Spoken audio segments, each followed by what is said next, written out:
Bonjour, tu vas apprendre à exploiter la loi de diffraction des ondes. Donc la diffraction, c'est ça. Tu vois, tu as comme une rivière avec des vagues qui sont parallèles. Lorsque ça arrive et que ça traverse une ouverture, une petite ouverture par rapport à la rivière, on constate une modification de la direction de propagation. Vous voyez, ça fait comme un cône de diffraction. Donc en fait, ça marche dès qu'on a une petite ouverture. Et plus l'ouverture est petite, plus l'angle du cône de diffraction est importante. Donc c'est contre-intuitif. Donc plus l'ouverture est petite, plus la diffraction est importante, plus ça part un petit peu vers le haut, un petit peu vers le bas. Ça marche avec les ondes des vagues, mais ça marche aussi avec les ondes sonores, avec le son, ou bien les ondes électromagnétiques, la lumière par exemple.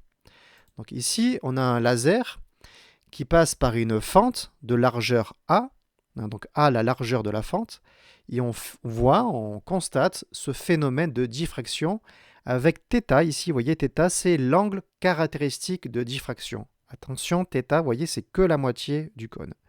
Si on met un écran, on peut voir la tâche de diffraction, en tout cas la tâche principale, il y en a des petites à côté. Alors ça marche quand on a une petite fente, je l'ai dit, une petite ouverture, mais ça marche aussi quand on a un obstacle petit.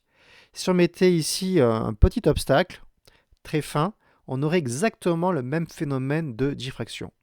Et justement, dans notre exercice type, cet obstacle, ça va être un cheveu. Un cheveu de diamètre A est éclairé par un laser rouge de longueur d'onde lambda égale 650 nanomètres.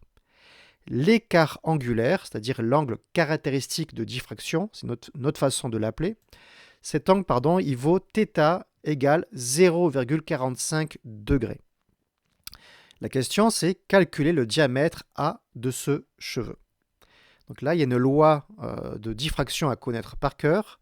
C'est que l'angle de diffraction θ, ou bien l'écart angulaire, c'est la longueur d'onde du faisceau lumineux, du laser, divisé par A, la taille, la largeur de la fente, ou bien la largeur du cheveu, ici. Donc lambda sur A. Moi, je cherche la largeur du cheveu, donc je cherche A, que j'isole. Alors attention, θ est en radian. Alors ici, dans l'énoncé, il est en degrés. Donc je dois faire une conversion.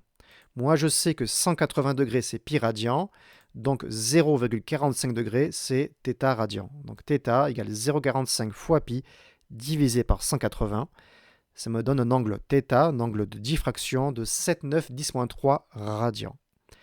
Voilà, maintenant que j'ai fait ma conversion, je peux faire l'application numérique.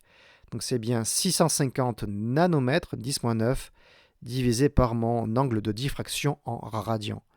Ça me donne petit a, c'est-à-dire donc la largeur de mon cheveu, c'est 8,3 fois 10-5 mètres. Je veux le mettre en 10-6, donc en micro. Donc mon cheveu a 83 micromètres d'épaisseur. C'est à peu près l'épaisseur d'un cheveu, c'est entre 50 et 100 micromètres. Donc là, on a un cheveu plutôt épais. Voilà, exercice à refaire pour s'entraîner.